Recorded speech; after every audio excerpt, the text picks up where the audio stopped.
This is just a quick video because there's lots of guidance in the other videos on transformations of graphs, and in fact there is quite a long video called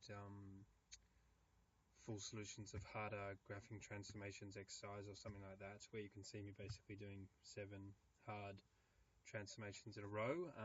But just to explain what comment 861 is, of your basic transformations, so for example a vertical stretch where you make all the y coordinates 3 times as high, so currently 1, now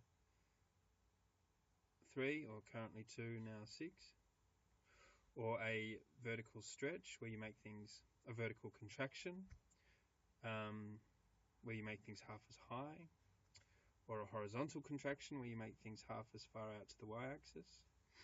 So that's a vertical contraction, that's a horizontal contraction, or a flip where you take things to the other side of the y-axis or the other side of the x-axis. This is a vertical flip because my pen is moving vertically. Or a movement where things just get moved over to the right or over to the left. Of all those things, what comment 861 reminds you to do is think that if a change is made inside brackets, so for example if x squared becomes 2x squared, then whatever you think that 2 is doing, you should do the opposite. So if you think that's a stretch, it should be a contraction.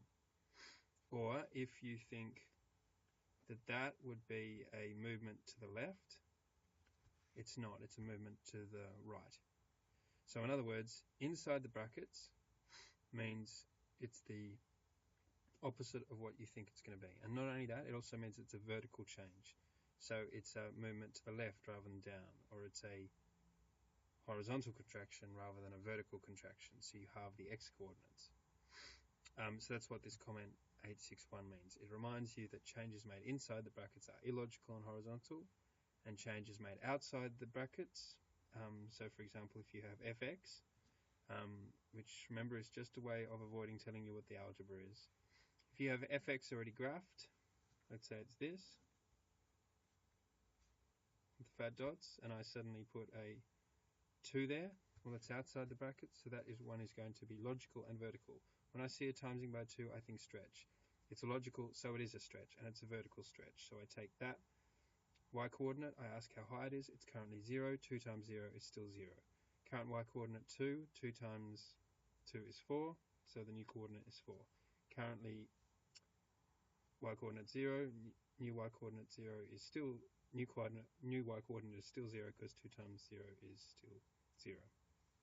So it was this, and now it's this. In other words, it's been vertically stretched. So outside the brackets is logical and vertical. Inside the brackets is horizontal and illogical. And that's what comment 861 says. If you get this comment a lot, there's no two ways about it. Just do a hell of a lot of practice on transformations of graphs.